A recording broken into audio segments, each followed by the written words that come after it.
இலங்கை cricket சபை ஒரு கண்டிப்பான உத்தரவை இலங்கை கிரிக்கெட் வீரர்களுக்கு இட்டிருக்கிறது. குறிப்பாக இலங்கை கிரிக்கெட் அணியானது இப்பொழுது பாகிஸ்தான் சென்று 3 ஒருநாள் போட்டிகள் மற்றும் முத்தரப்பு T20 போட்டிகள் பங்கு பெற உள்ளது. அந்த வகையில் பார்த்தீங்கன்னா முதலாவது போட்டி நிறைவடைந்திருந்தது. இந்த போட்டியில் இலங்கை அணி தோல்வியடைந்திருந்தது. மீதமாக 2 போட்டிகள் இருக்கின்றன. ஒன்று 14ஆம் தேதி மற்றும் ஒன்று 16ஆம் தேதி இடம்பெற உள்ளது. இந்த சூழ்நிலையில் தான் பார்த்தீங்கன்னா கடந்த செவ்வாய்க்கிழமை பாகிஸ்தான் தலைநகரம் இஸ்லாமாபாத்தில் மிகப்பெரிய ஒரு குண்டுவெடிப்பு, தற்கொலை குண்டுவெடிப்பு இடம்பெற்றிருந்தது. இந்த குண்டுவெடிப்பை பொறுத்தவரையில் 12 பேர் மரணித்து அதிகமானோர் காயமடைந்திருந்தார்கள்.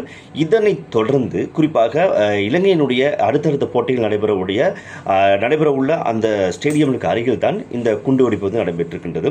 எனவே இதனைத் தொடர்ந்து இலங்கை வீரர்கள் நாங்கள் பாகிஸ்தானில் விளையாட முடியாது, எங்களுக்கு பாதுகாப்பு இல்லை, எனவே உடனடியாக நாங்கள் நாட்டுக்கு திரும்ப வேண்டும் என்பதாக 16 பேரில் 11 பேர் உடனடியாக இலங்கை கிரிக்கெட் வாரியத்திற்கு அறிவித்திருக்கிறார்கள்.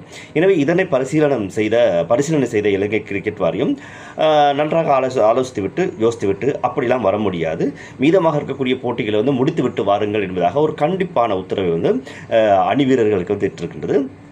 எனவே இதனைத் தொடர்ந்து பார்த்தீங்கன்னா பல்வேறு பேச்சுவார்த்தைகள், அதனைத் தொடர்ந்து பாகிஸ்தான் அரசாங்கத்தோடு மேற்கொண்ட பல்வேறு பேச்சுவார்த்தைகளை தொடர்ந்து ஜனாதிபதி அன்ருகுமார் திசாநாயக்க நேரடியாக இலங்கை கிரிக்கெட் அணியுடைய தலைமை பயிற்றுவிப்பாளர் சரத் ஜெயசூரியோடு தொலைபேசியில் பேசியிருக்கின்றார்.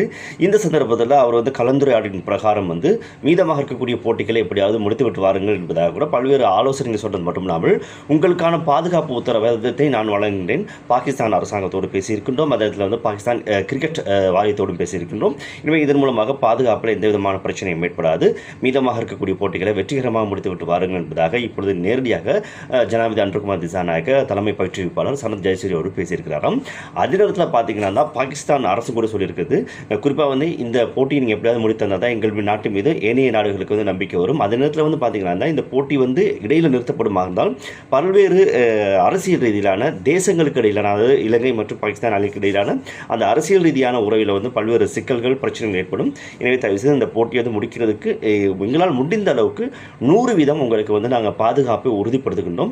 நீங்கள் தங்கியிருக்கக்கூடிய ஹோட்டல், விளையாடக்கூடிய இடங்கள், இடங்களிலும் உங்களுக்கான பாதுகாப்பை நாங்கள் வழங்குகிறோம் என்பதாக இப்பொழுது பாகிஸ்தான் அரசும் PCB என்று சொல்லப்படக்கூடிய பாகிஸ்தான் கிரிக்கெட் வாரியமும் உத்தரவாதம் அளித்திருக்கின்றது. அதனைத் தொடர்ந்து இலங்கை மீதமாக இருக்கக்கூடிய 2 ஒருநாள் போட்டிகளையும், குறிப்பாக மீதமாக 18ஆம் தேதி தொடக்கம் 29ஆம் தேதி வரை நடைபெறக்கூடிய T20, அதாவது முத்தரப்பு T20 போட்டி இலங்கை, பாகிஸ்தான், சிம்பாப்வே ஆகிய அணிகள் மோதக்கூடிய இந்த முத்தரப்பு T20 போட்டிகளிலும் பங்கு பெற்றதுக்கு பிறகுதான் இலங்கைக்கு திரும்பும் என்ற வகையில் தான் இப்பொழுது பேசப்பட்டு வருகின்றது. இது இலங்கையில் இப்பொழுது ஒரு பெரிய ஒரு விஷயமாக பார்க்கப்பட்டு பேசப்பட்டு வருகின்றது, சமூக வலைத்தளங்கள் உட்பட பல இடங்களில். எனவே தான் இந்த விஷயத்தை பொறுத்தவரை இப்பொழுது இலங்கை கிரிக்கெட் வாரியமும்